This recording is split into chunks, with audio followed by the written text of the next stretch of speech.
Parang hindi kumpleto buhay namin pag wala kaming hindi kasama sa festival eh.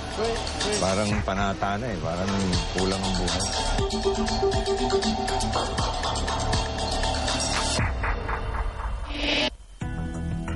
Nagsimula na ang shooting ng isa sa pinakamalaking pelikulang kalahok sa 2012 Metro Manila Film Festival, ang Si Agimat, Si Enteng Kabisote at Ako. Sa unang pagkakataon ay magsasama-sama sa iisang proyekto sina Vic Soto, Judy Ann Santos at Senator Ramon Bong Revilla Jr. Ang saya-saya. First day ng shooting, iba kada pelikula na ginagawa natin, kailangan nasusurpass natin yung ginagawa natin. So, this time, talagang 2 taon na pinaghandaan namin ni Vic itong pelikulang ito para ihandog sa mga, lalo-lalo sa mga bata sa buong pamilya this Christmas. Kung nasarap pa sila doon sa unang pagtatambal namin ni Agiman, eto mas masasarap pa sila kasi nagsama na kami ng isang magaling na chef, Judy Ann. Alam mo naman si Senator Bong, hindi papayag ng ganun-ganun lang. Kailangan nandun yung quality, nandun yung entertainment value, at yung mga family values na importanteng ingredient sa aming mga pelikula. Bagamat ito ang unang beses na makakasama ng 2 aktor si Juday, tiwala ang mga ito na wala ng gaanong adjustment ang kailangan.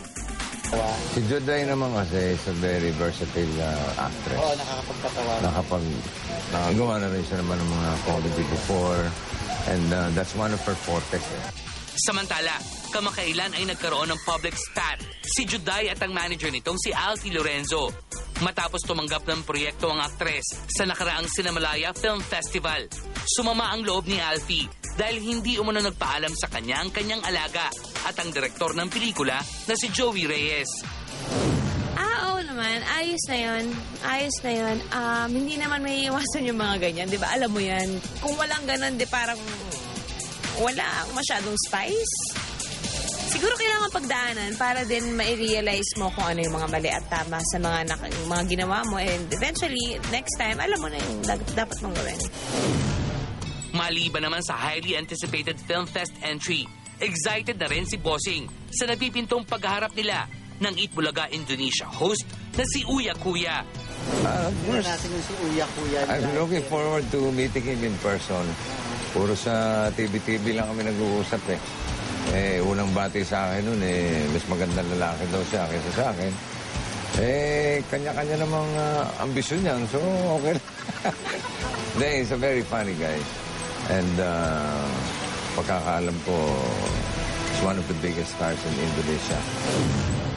Matapos pumanaw ang comedy king na si Dolphy, marami ang nagsasabi na si Bossing daw ang posibleng magmana ng trono nito. Kung ano man yung tronong kanyang hinawakan nung siya kasama natin, kanyang-kanya lang yun. Wala nang ibang pwedeng umupo ron, wala nang pwedeng pumalit doon. Nag-iisa lang si Dolphy. One and only Dolphy.